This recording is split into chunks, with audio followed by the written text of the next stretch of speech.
Assalamualaikum warahmatullahi wabarakatuh. Hamdan syukran lillah amma ba'd. Sahabat manusia plural yang saya hormati dan saya banggakan. Asam sulfat dan asam folat sedang menjadi trending. Disebabkan oleh Gibran. Dia berkampanye ya ibu hamil itu mestinya dijaga kesehatannya. Lihat harus sering banyak mengkonsumsi asam sulfat. Masalahnya itu perbedaannya sangat jauh banget. Ya meskipun saya yakin masyarakat itu sebagian juga tidak tahu tadinya. Kebanyakan ya masyarakat tidak tahu apa asam sulfat, apa asam folat, apa. Hingga pada akhirnya sekarang karena viral oleh Gibran, cari-cari tuh. Termasuk saya pribadi nggak tahu tadinya asam sulfat apa, asam folat apa. Terima kasih lah. Gara-gara Gibran kita menjadi tahu perbedaan asam sulfat dan asam folat gitu loh. Positifnya ada, itu positifnya. Ya hanya itu positifnya. Karena fungsinya sangat kalau saya baca-baca ya. Ini luar biasa. Kalau asam folat itu untuk pembentukan tulang. Nah, kalau asam sulfat untuk pembuatan aki baterai. Jadi ibu hamil itu harus mengkonsumsi asam folat, bukan asam sulfat. Asam folat untuk pembentukan tulang. Kalau asam sulfat untuk pembuatan aki baterai dan lain sebagainya. Ini kan jauh berbeda. Ya, masalahnya ini kan perwakilan generasi muda, Gen Z, generasi milenial yang terkenal. Kalau anak muda itu kecerdasannya, kepintarannya, idealismenya dan lain sebagainya, ternyata seperti ini. Saya akan lihat beberapa reaksi dari netizen ya urusan ini. Ini penting untuk wawasan loh. Saya juga yakin kalian semua tadinya nggak tahu tuh artinya asam folat dan sulfat. Kita cek nih. Lalu ketika hamil harus dicek dia misalnya asam sulfat yodiumnya terpenuhi nggak? Ketika anaknya lahir sampai 2 tahun asinya terpenuhi nggak? Gila bener. Orang hamil disuruh penuhin asam sulfatnya. Kacau dah. Asam sulfat sama asam belimbing sayur sama. Sama-sama keras. Kacau apres lo tuh, weh. Ajarin apa tuh tukang kuda bisiknya?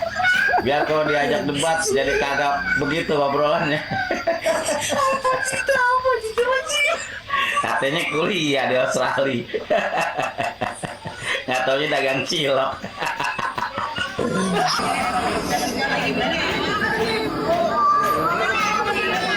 Halo Mas Gibran, Bo ya, sebelum kita melakukan penyuluhan atau melakukan kampanye itu dicari tahu dulu apa sih penyebab stunting di negara kita ini, sehingga cara Mas Gibran dengan membagi-bagikan susu UHT dengan rasa stroberi yang tentunya itu tinggi gula ya Mas. Kemudian Mas bilang bahwa ASI sampai 2 tahun, tapi setelah 2 tahun diberikan susu formula, itu sangat tidak tepat.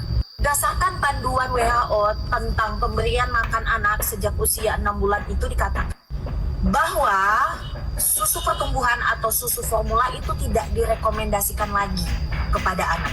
Yang direkomendasikan kepada anak tentang pemberian makan anak sejak usia 6 bulan itu dikatakan bahwa susu pertumbuhan atau susu formula itu tidak direkomendasikan lagi kepada anak.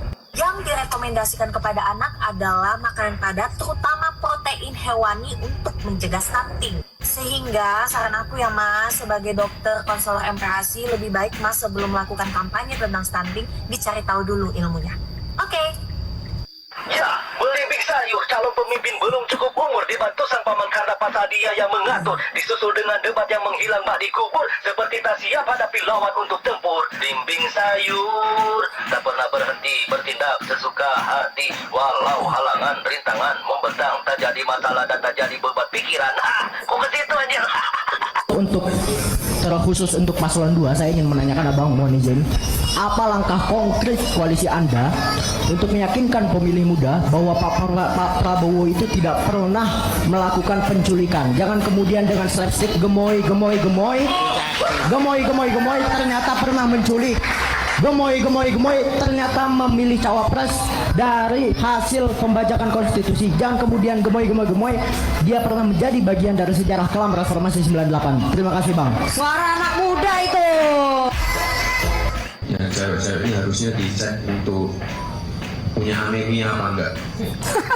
Lalu ketika hamil harus dicek dia misalnya asam sulfat. Lalu ketika hamil harus dicek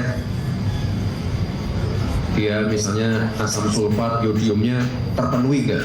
Ketika anaknya lahir sampai 2 tahun asinya terpenuhi nggak. Ya, gimana ya saya mau ngomong ya. Jadi saya kan dari kemarin selalu teriak keras ya bahwa saya orang yang paling merasa dirugikan sebagai anak muda dan merasa tidak terwakilkan oleh Gibran. Ya karena bagaimana mungkin kemudian kualitas anak muda hari ini wujudnya adalah Gibran gitu loh. Saya dari kemarin selalu bicara ya anak-anak muda ini jujur malu gitu loh kalau kemudian simbol dari kecerdasan, simbol dari pemuda terbaik itu adalah Gibran gitu loh. Makanya saya selalu bilang dari kemarin ini jujur memalukan bagi anak-anak muda yang lebih memiliki kualitas, karena banyak gitu anak muda yang punya kualitas lebih daripada Gibran, punya kualitas lebih baik daripada Gibran, baik dari sisi kepemimpinan, pengetahuan dan segala macamnya gitu. Harusnya kan yang dihadirkan kan putra terbaik bangsa, pemuda terbaik bangsa gitu. Entah kenapa Prabowo milih Gibran gitu loh. Ya inilah dampaknya kalau hanya kemudian memikirkan kepentingan pribadi soal kemenangan, tidak kemudian mementingkan kepentingan bangsa yang lebih besar. Harusnya kan yang diberi kesempatan adalah pemuda terbaik. Ya saya nggak ngerti ya kalau pendukung-pendukung Pak Prabowo menganggap bahwa Gibran ini adalah wujud pemuda terbaik dari sekian banyak pemuda di Indonesia. Wujudnya seperti tadi itu. Saya jujur kalau saya enggak. Dia tidak mewakili anak muda sama sekali. Oke, itu reaksi netizen. Ya, lumayan ada nilai positifnya, meskipun kalau diucapkan oleh calon wakil presiden itu memalukan sekali sih. Apalagi brandingnya sebagai perwakilan anak muda. Satu kali lagi saya katakan, ciri yang paling kentara dari anak muda itu kecerdasannya, kepintarannya, idealismenya, dan lain sebagainya. Sementara ini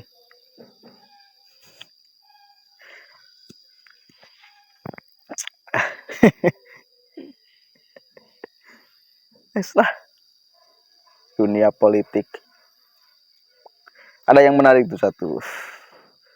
Prabowo pada akhirnya lebih mementingkan kepentingan pribadinya ya dibandingkan kepentingan bangsa.